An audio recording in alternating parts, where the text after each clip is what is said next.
നമസ്കാരം. ഇൻഫർമേഷൻ മീഡിയയുടെ പുതിയൊരു വീഡിയോസിലേക്ക് എല്ലാ കൂട്ടുകാർക്കും ഒരിക്കൽ കൂടി സ്വാഗതം.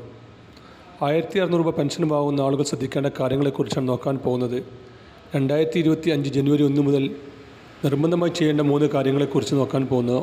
അതുപോലെ തന്നെ ഇതിലുള്ള കുടിശ്ശികയായ 4 മാസത്തെ പെൻഷനായ 6400 രൂപ എങ്ങനെ ലഭിക്കുമെന്നുള്ള കാര്യങ്ങളാണ് നോക്കാൻ പോകുന്നത്. അതിനുമുമ്പായി ഇൻഫർമേഷൻ മീഡിയയുടെ വീഡിയോസ് നിങ്ങൾ ആദ്യമായിട്ടാണ് കാണുന്നതെങ്കിൽ ചാനൽ സബ്സ്ക്രൈബ് ചെയ്യുക.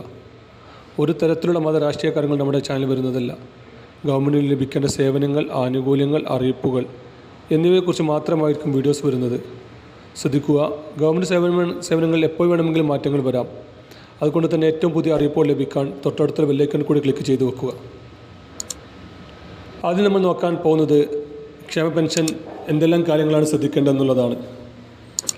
പല ആളുകളും ഗവൺമെൻറ്റിൻ്റെ പുതിയ നിർദ്ദേശമനുസരിച്ച് അല്ലെങ്കിൽ പുതിയ അറിയിപ്പുകൾ അനുസരിച്ച് അനധികൃതമായിട്ടാണ് പണം കൈപ്പറ്റുന്നത്.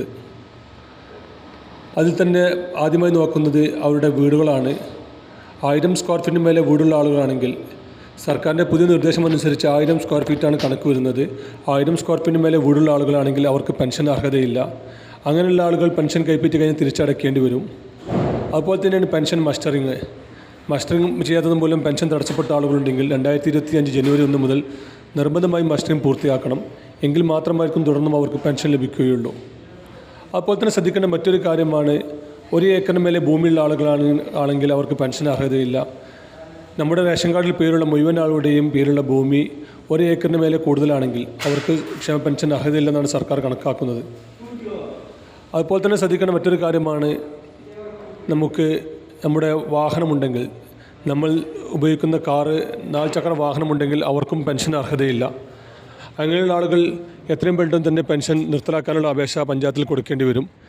അവർ പെൻഷൻ വാങ്ങുകയാണെങ്കിൽ തുടർന്ന് അവർക്ക് എന്ന് മുതലാണോ അവർ അനർഹമായി പെൻഷൻ കൈപ്പറ്റിയത് അന്ന് മുതൽ 18% പലിശയോട് കൂടി തന്നെ തിരിച്ചടയ്ക്കേണ്ടി വരും.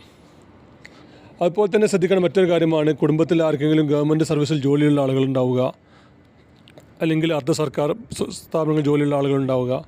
അങ്ങനെയുള്ള ആളുകൾക്കും പെൻഷൻ അർഹതയില്ലെന്നാണ് സർക്കാർ ഇപ്പോൾ കണക്കാക്കുന്നത്. അങ്ങനെയുള്ള മുഴുവൻ ആളുകളും പെൻഷൻ തിരിച്ചടയ്ക്കേണ്ടി വരും.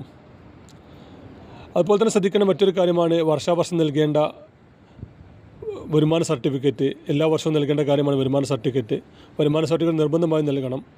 അതുപോലെ തന്നെയാണ് വിധവ പെൻഷൻ വാങ്ങുന്ന ആളുകളുണ്ടെങ്കിൽ പുനർവിവാഹിതയില്ലാന്നുള്ള സർട്ടിഫിക്കറ്റ് എല്ലാ വർഷവും നൽകേണ്ട ഒരു സർട്ടിഫിക്കറ്റാണ്. അതും അവർ നൽകിയാൽ മാത്രമായിരിക്കും തുടർന്ന് അവർക്ക് പെൻഷൻ ലഭിക്കുകയുള്ളൂ. ഇങ്ങനെയുള്ള എല്ലാ കാര്യങ്ങളും സർക്കാരിൻ്റെ അറിയിപ്പുകൾ ലഭിക്കാൻ തൊട്ടടുത്ത ബെല്ലൈക്കൺ കൂടി ക്ലിക്ക് ചെയ്ത് ചാനൽ സബ്സ്ക്രൈബ് ചെയ്യുക.